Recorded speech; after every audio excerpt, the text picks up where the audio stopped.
Welcome to Games from Folk Tales, a podcast that mixes historical research and tabletop role-playing settings. I'm your host, Timothy Ferguson. This is your Monster of the Month. Stats eventually when I work through the backlog. The LibriVox recording, which I'm about to give you, is by Daniel Davison, thanks to Daniel and his production team, and comes from a book of Norwegian folklore collected in the 19th century and translated very early in the 20th century. The original author is Jonas Lie. It starts with a story of the Huldrefish.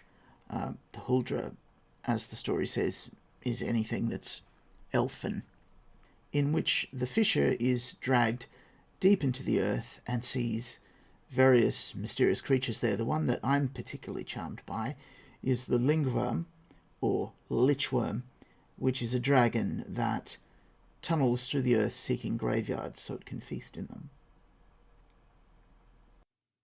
The Huldrefish by Jonas Lie. Preliminary note.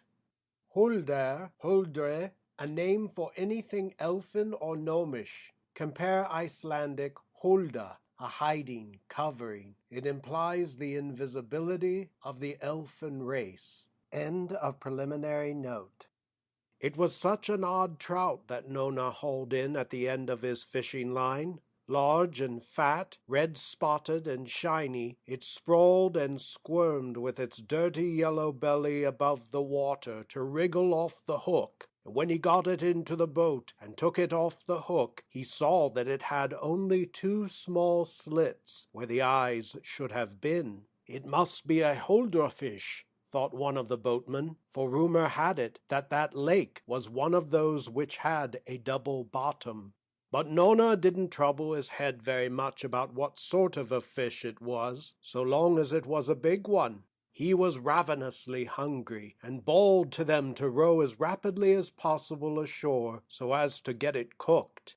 He had been sitting the whole afternoon with empty lines out in the mountain lake there, but as for the trout, it was only an hour ago since it had been steering its way through the water with its rudder of a tail, and allowed itself to be fooled by a hook.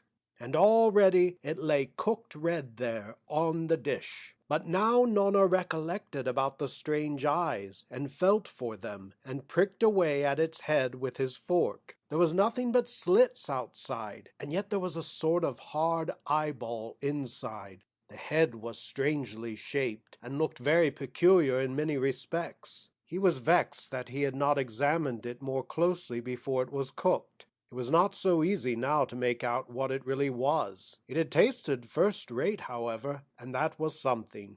But at night there was, as it were, a gleam of bright water before his eyes, and he lay half asleep, thinking of the odd fish he had pulled up.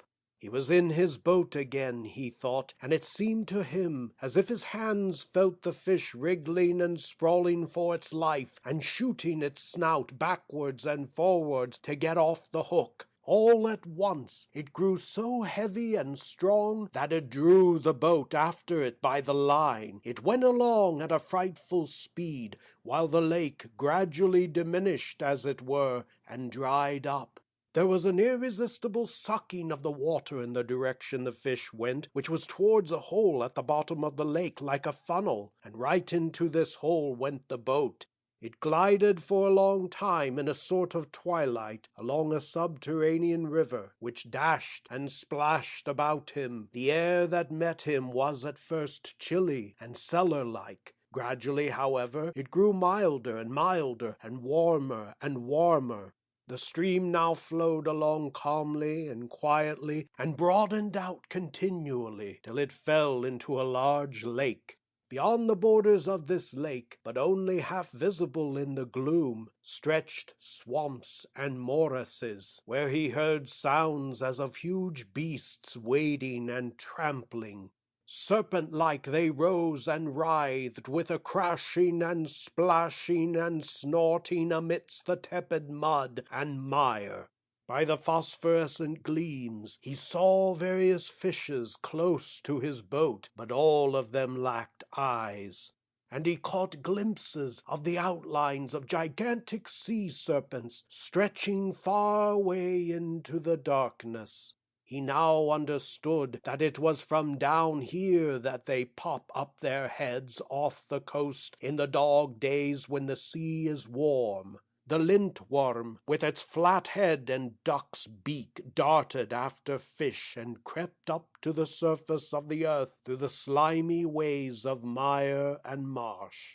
Through the warm and choking gloom there came from time to time a cooling, chilling blast from the cold curves and winds of the slimy and slippery greenish lichworm, which bores its way through the earth and eats away the coffins that are rotting in the churchyards.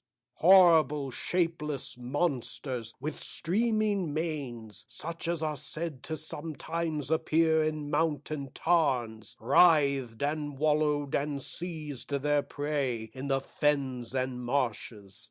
And he caught glimpses of all sorts of human-like creatures such as fishermen and sailors meet and marvel at on the sea and landsmen see outside the elfin mounds. And besides that, there was a soft whizzing and an endless hovering and swarming of beings whose shapes were nevertheless invisible to the eye of man. Then the boat glided into miry, pulpy water, where her course tended downwards, and where the earth vault above darkened as it sank lower and lower. All at once a blinding strip of light shot down from a bright blue slit high above him.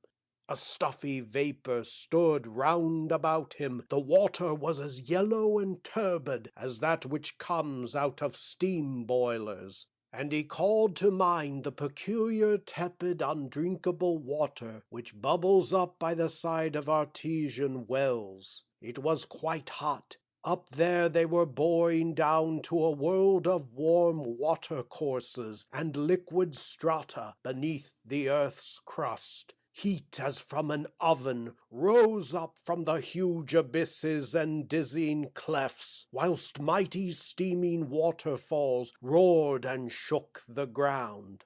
All at once he felt as if his body were breaking loose, freeing itself and rising in the air.